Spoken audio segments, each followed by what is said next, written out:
En otras noticias, tras el caso de Ana Estrada, una peruana que padece una enfermedad incurable y que está reclamando al Estado peruano el supuesto derecho a la eutanasia, nos conectamos con el padre Augusto Meloni, sacerdote y médico, quien nos comentará más detalles al respecto. Padre Meloni, es un gusto tenerlo con nosotros en el programa.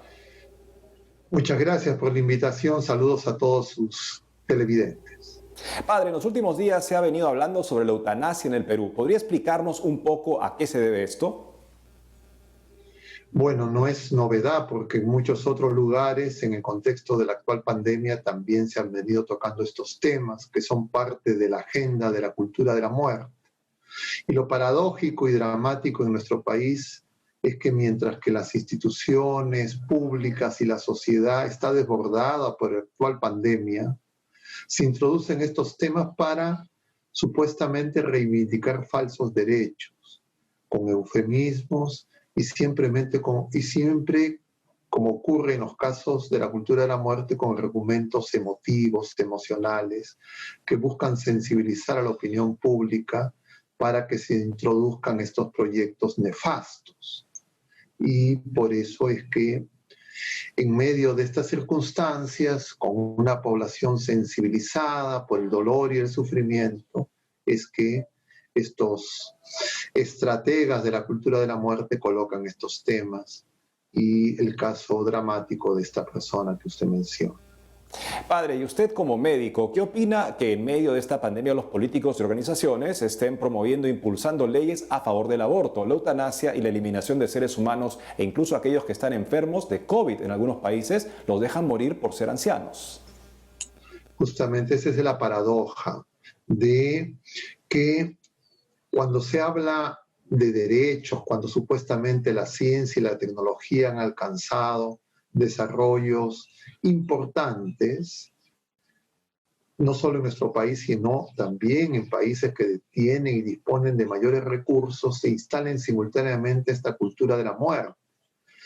Con respecto a la eutanasia, se dice usualmente que esto empezó en Holanda, pero cabe corregir e informar adecuadamente a la opinión pública y decir que esto empezó bajo el régimen nazi en la Alemania de Hitler, que fue el primer país que aprobó la eutanasia.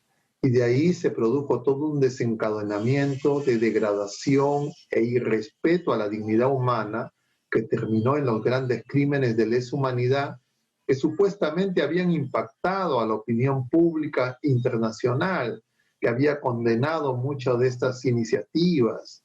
Sin embargo, la paradoja es que en este contexto de este mundo global actual, se proponen esas mismas iniciativas y sin la honestidad intelectual de decir a la opinión pública cuál es el origen y dónde empezaron estas leyes.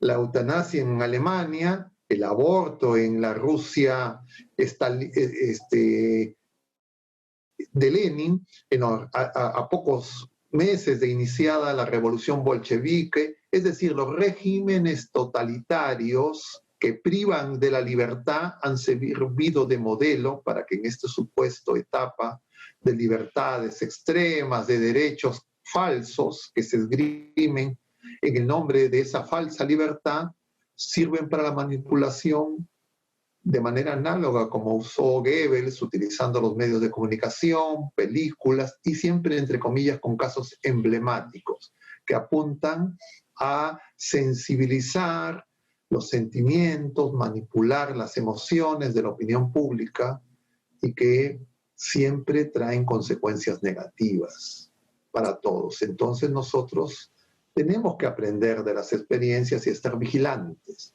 Todo eso es, por supuesto, consecuencia de un mundo sin fe o una fe apagada. Y cuando se habla en el nombre de la fe, en el nombre de Dios, en el nombre de Jesucristo, esos argumentos se consideran no atendibles porque supuestamente estamos en un estado laico que se hace sinónimo de estado ateo y donde estos grupos de ateos, incluso en países como los nuestros, quieren amordazar a la perspectiva humanista cristiana que defiende la dignidad de la persona humana que no depende de leyes humanas, de condiciones económicas, de estados transitorios, y un bienestar pasajero, sino que viene de Dios. Padre Augusto Meloni, gracias por haber estado con nosotros en EWTN Noticias. Muchas gracias a ustedes. Que Dios los bendiga.